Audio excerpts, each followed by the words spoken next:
We are Saar, the voice to the untold, unheard, and true stories of Afghanistan. There are stories, even in the quiet corner of a village on the other side of the world, where women are silenced, and those stories should not remain unheard. In this episode, I'll be reading you a letter sent to us from an Afghan teacher, or should I say, a former Afghan teacher. We will be using alias names to protect the identity of those who are in danger in Afghanistan.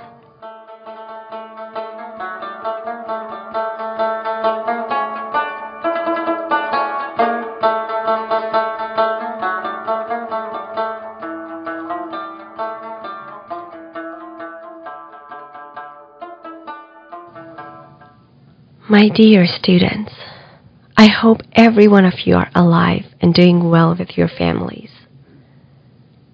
I hope that you have something to eat and survive. How is life going? How do your days pass? How many of you have gotten engaged or married? Do you remember me, please? I was your teacher who taught for many years. That teacher who used to get on 2 different buses from her house to your school because your school was far from the city.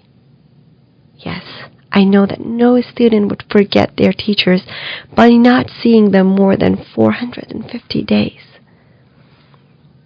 But I completely understand that this fact might change for those who spend all days and nights locked at home. I want to know more about each of you. Mariam, were you able to convince your parents that you don't want to get married before graduating from university? Sonia, did you learn painting, your favorite hobby? Cherished, were you able to learn new English vocabulary? Shafiqa, did you read the Little Princess book? And others, how are you? Every day I think about you all. Today is Teacher's Day, and I'm very, very sad, and I've missed you all, my dears. I remember how much you all were trying to prepare for the best celebration of the Teacher's Day. I always loved all paper handicrafts you were making to design the class for Teacher's Day. On the last Teacher's Day celebration, you were all wearing same colored dresses. I will never forget that beautiful day. That poem that Samira recited with the title of Yasemin, Do You Sell Your Notebook? Was very wonderful and made all of us cry. But you all made everyone happy by singing a song for Teacher's Day. The cake that Noria's mother had baked was the most delicious cake I had ever eaten. People might think that our celebration wasn't something special, but it was all the things that you could all do to express your feelings to your teachers. Today, it is more than 450 days that I didn't see your beautiful faces. I'm also at home and cannot teach because my students are not allowed to attend the school. Since there is no student to teach, there is no need for me in your school, and I'm unemployed. I'm far from you all. I don't know in what circumstances you all are living. I'm so sad that I cannot teach you, that I cannot help you. I'm worried about your future. What will happen to you if you cannot study? I know that you all have a similar journey, which is getting married, since you are living in that far, far village. I pray every day for each of you so that you can go back to school to get educated. I pray to God that good things happen in your lives. I always ask myself, why are they doing this to you students and to us teachers? But I cannot find one single answer to it. our lives were simple. You remember there was a room with an old rug and a blackboard on the wall. Those were all the things that we had in the name of a class. There wasn't even a door or a window to close when the weather was cruel cold.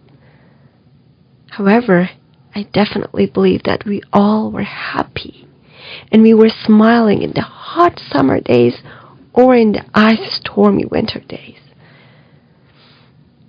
I've missed all the games we were playing in our small but happy space. Even when we heard the scary sounds of the gunfires, we hugged each other so tight that we felt safe.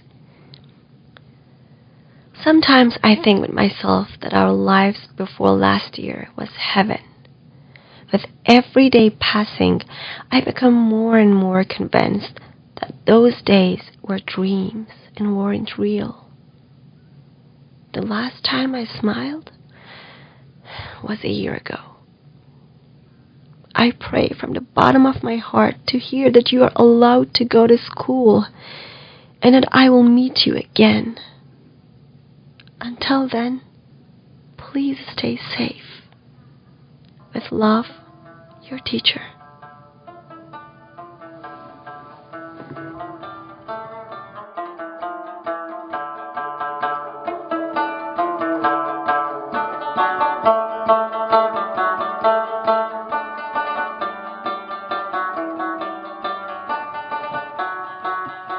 Thank you for staying with us until the end of this episode. Remember, what you heard was true. And if the world does not take action, this will remain as the fate of all Afghan women. If you're interested in more true stories from Afghanistan, please subscribe and share this episode with others who may be interested in this topic. If you want to share stories or letters with us, feel free to contact us through our email address. Stay tuned for the next episode and follow us on IG and Twitter. Have a great day.